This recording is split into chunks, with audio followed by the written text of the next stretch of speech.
ቅዱስ ኃያል ቅዱስ ሕያው ዘኢይመውት ዘተወልደ ማርያም ቅድስት ድንግል ተሳሃለነ እግዚኦ። ቅዱስ እግዚአብሔር ቅዱስ ኃያል ቅዱስ ሕያው ዘኢይመውት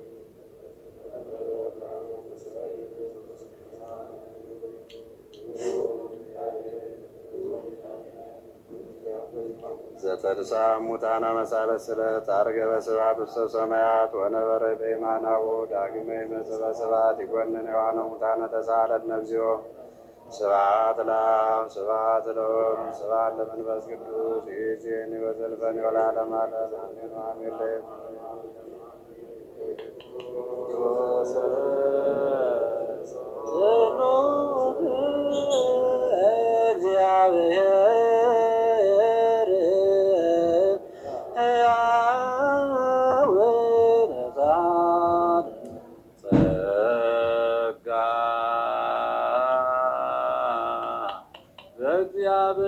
እግዚአብሔር የሃሉ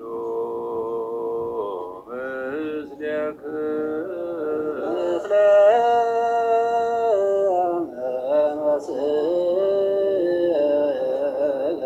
ንሰብሖ ለአምላክ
አምላካችን በኪዳነ ቃል በሕገ ወንጌል እንድታጸናን አቤቱ በዛሬው ቀን በዚች ቅድስት መሰብሰቢያ ተገኝተን ስምህን እንጠራ ስለፈቀድክልን እናመሰግንሃለን። ጉባኤያችንን ባርክልን፣ ቀድስልን፣ ምክሩን ጥበቡን ግለጽልን። ሰላማዊ ቀን አብለን ሰላምን፣ ፍቅሩን፣ አንድነትን ስጠን። አቡነ ዘበሰማያት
እንግዶቻችን በተረጋጋ ሁኔታ ሆናችሁ ቦታችሁን ያዙልን።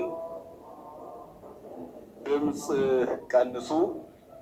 አስተናባሪዎች በሚሰጣችሁ መመሪያና የመስተንግዶ አካሄድ መሰረት ሁላችሁም ተስተናገዱልን። የጎንዮሽ ውይይት ለጊዜው ይቆም።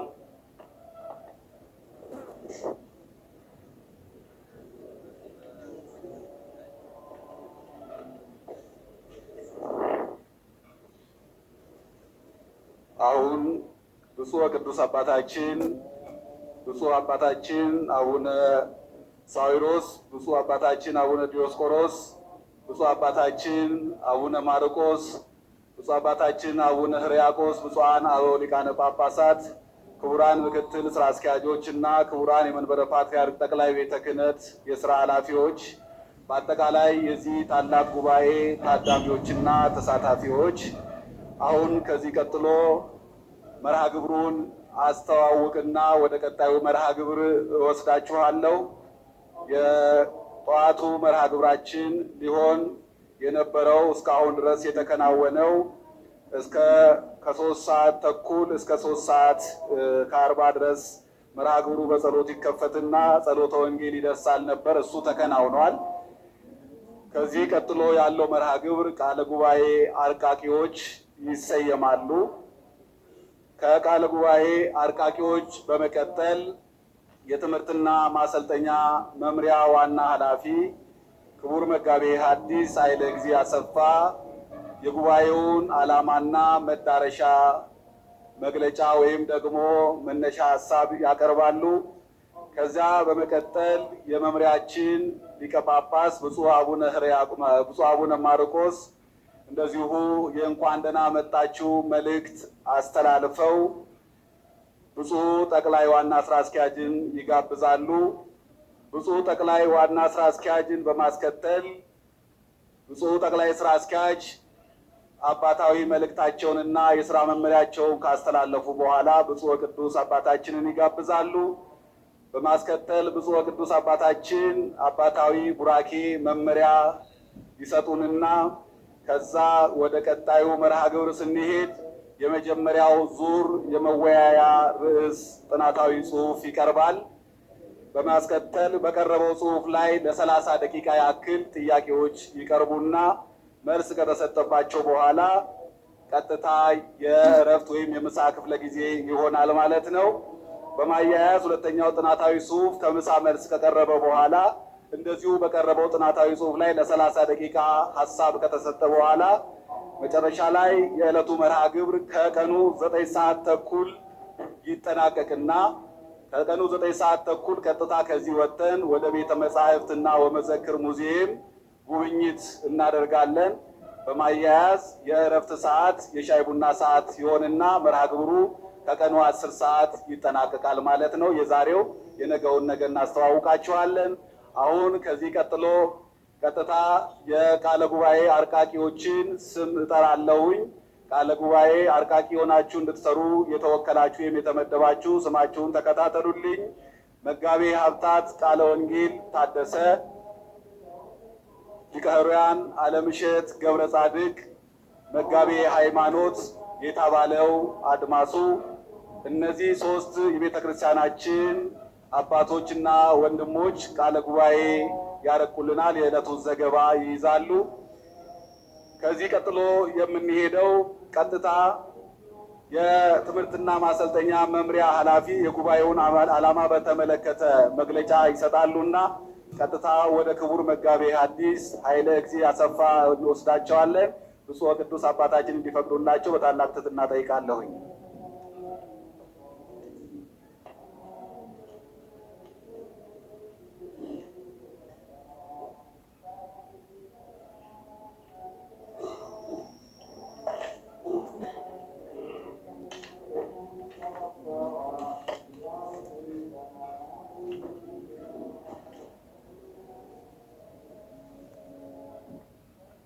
የኢየሱ ክሌቱ እምአሐዱ እለቦሙ ወአስብ ሰናይ በጻማሆሙ እስመ እመወድቀ አሐዱ ያነሶ ካልኡ። ድካማቸው መልካም ዋጋ አለውና አንድ ብቻ ከመሆን ሁለት መሆን ይሻላል። መጽሐፈ መክብብ ምዕራፍ 4 ከቁጥር 9። ብፁዕ ወቅዱስ አቡነ ማትያስ ቀዳማዊ ፓትርያርክ ርዕሰ ሊቃነ ጳጳሳት ዘኢትዮጵያ ሊቀ ጳጳስ ዘአክሱም ወዕጨጌ ዘመንበረ ተክለ ሃይማኖት፣ ብፁዕ አቡነ ዲዮስቆሮስ የቅዱስ ሲኖዶስ ዋና ጸሐፊ፣ የራያ ሀገረ ስብከት ሊቀ ጳጳስ፣ በመንበረ ፓትርያርክ ጠቅላይ ቤተ ክህነት የቅርሳ ቅርስ ጥበቃና ቤተ መጻሕፍት ወመዘክር መምሪያ የበላይ ኃላፊና የማህበራት ማደራጃ ቁጥጥር መምሪያ ሊቀ ጳጳስ፣ ብፁዕ አቡነ ሳዊሮስ በኢትዮጵያ ኦርቶዶክስ ተዋሕዶ ቤተክርስቲያን የመንበረ ፓትርያርክ ጠቅላይ ቤተ ክህነት ጽሕፈት ቤት ጠቅላይ ዋና ስራ አስኪያጅ፣ የደቡብ ምዕራብ ሸዋና ሸገር አህጉረ ስብከት ሊቀ ጳጳስ፣ የምስካየ ኅዙናን መድኃኔዓለም ገዳም የበላይ ኃላፊና የቅድስት ሥላሴ ዩኒቨርሲቲ የቦርድ ሰብሳቢ፣ ብፁዕ አቡነ ማርቆስ በኢትዮጵያ ኦርቶዶክስ ተዋሕዶ ቤተክርስቲያን የመንበረ ፓትርያርክ ጠቅላይ ቤተ ክህነት ስብከተ ወንጌልና ሐዋርያዊ ተልእኮ መምሪያ ሊቀ ጳጳስ፣ ብፁዕ አቡነ ሪያቆስ የአዲስ አበባ ሀገረ ስብከት የሀዲያና ስልጤ የአዲስ አበባ የሀዲያና ስልጤ አህጉረ ስብከት ሊቀ ጳጳስ፣ ክቡር ንቡረ-እድ ኤልያስ አብርሃ በኢትዮጵያ ኦርቶዶክስ ተዋሕዶ ቤተክርስቲያን የመንበረ ፓትርያርክ ጠቅላይ ቤተ ክህነት መንፈሳዊ ዘርፍ ምክትል ዋና ስራ አስኪያጅ፣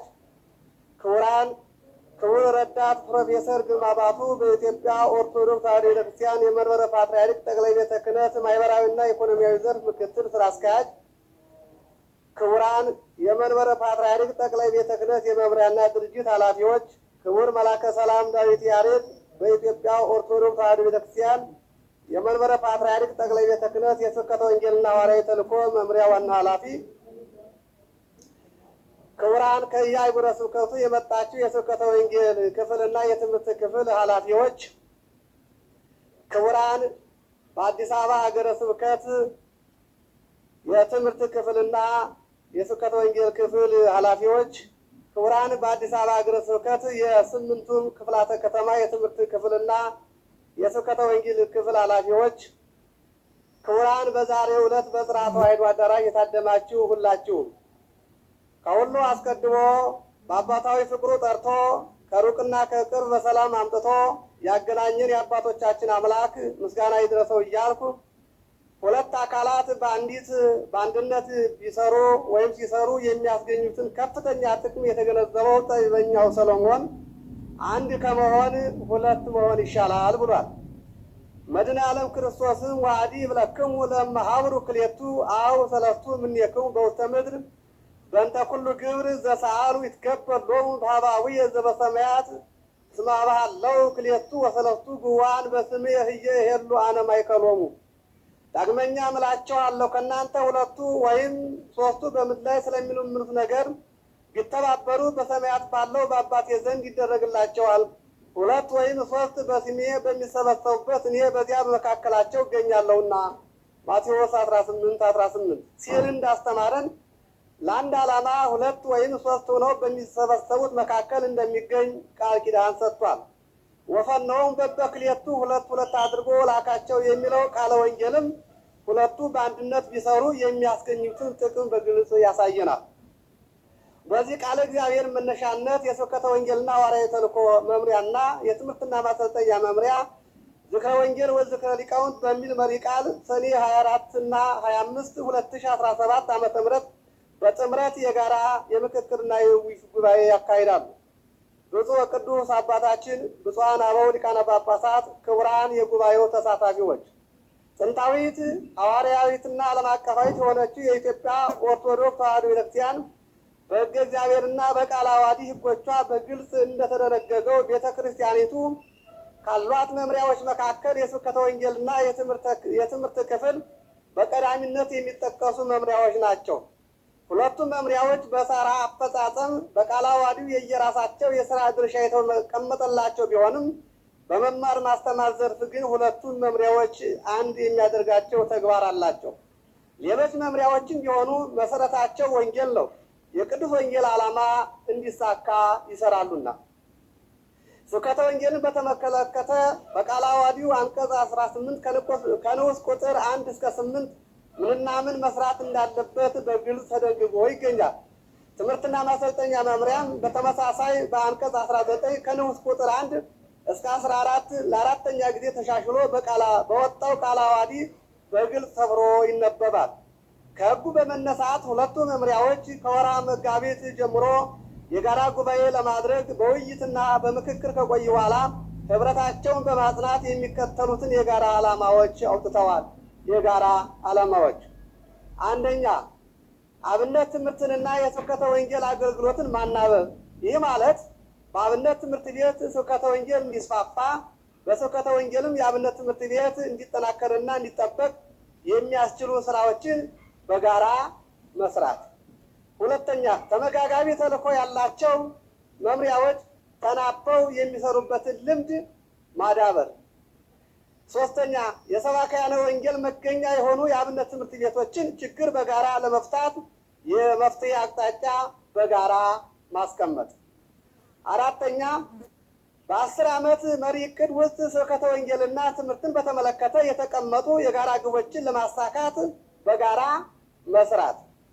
አምስተኛ መሰረታዊ ትምህርት ሃይማኖትና የስብከት ዘዴን ለአብነት መምህራንና ለደቀ መዛሙርት በአብነት ትምህርት ቤቶች በመስጠት ሁለንተናዊ አገልግሎት እንዲፈጽሙ የሚያስችሉ ተግባራትን መፈጸም። ስድስተኛ ትምህርትና ስብከተ ወንጌል ምንጫቸው አንድ፣ መፍሰሻቸው አንድ፣ ዓላማቸውም አንድ መሆኑን በጋራ ማስገንዘብ። ሰባተኛ የስብከተ ወንጌልን ቀንና የአብነት መምህራንን ቀን በጋራ ማክበር። ስምንተኛ የአብነት ትምህርት ቤቶችን የአብነት መምህራንና ተማሪዎችን እንዲሁም የሰባክያነ ወንጌልን መረጃዎች ማሰባሰብና በማዕከል ደረጃ የተደራጀ የመረጃ ቋት እንዲኖር ማድረግ። ዘጠነኛ ትምህርትና ማሰልጠኛ መምሪያ ሰባክያነ ወንጌልን በስልጠና የሚያበቃበትን ለሰባክያነ ወንጌልም ትምህርትና ማሰልጠኛ መነሻቸው መሆኑን በማስገንዘብ የጋራ መሰረት በጋራ ማስቀመጥ። አስረኛ ሁለቱ መምሪያዎች ከጠቅላይ ቤተ ክህነት ጀምሮ እስከ አጥቢያ ድረስ ጥምረትና መናበብ መፍጠር ይችሉ ዘንድ አስፈላጊ የሆኑ ግብዓቶችን ከአህጉረ ስብከት የስብከተ ወንጌልና የትምህርት ክፍሎች ኃላፊዎች ጋር በመመካከር ሀሳቦችን ማሰባሰብ።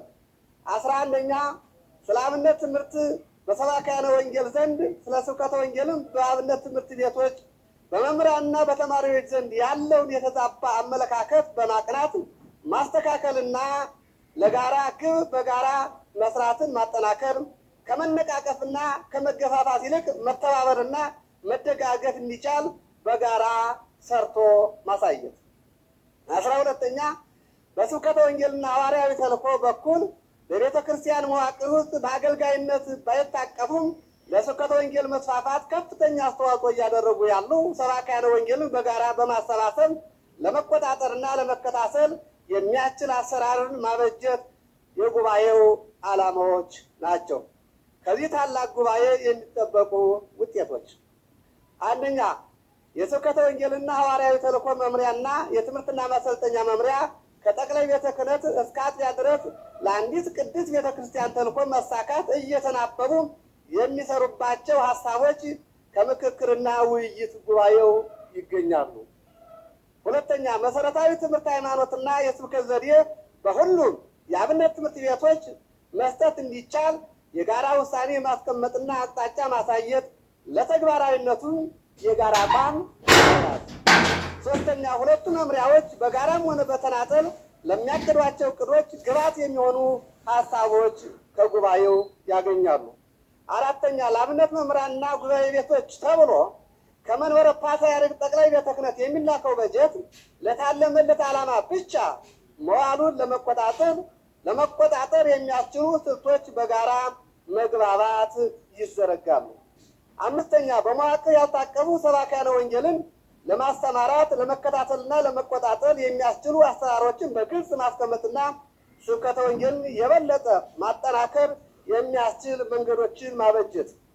ስድስተኛ ቀደም ሲል ተጀምሮ በሂደት ላይ የነበረው የኢትዮጵያ ተጠናክረው የሚቀጥሉበት ሁኔታ ማመቻቸት ናቸው።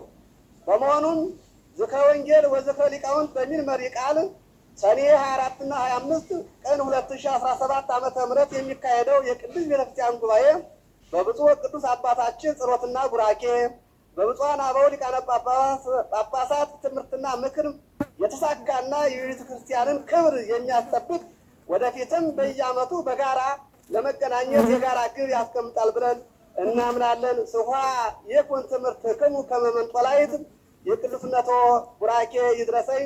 ሰኔ 23 ቀን 2017 ዓመተ ምህረት ሰኔ 24 ቀን 2017 ዓመተ ምህረት አዲስ አበባ ኢትዮጵያ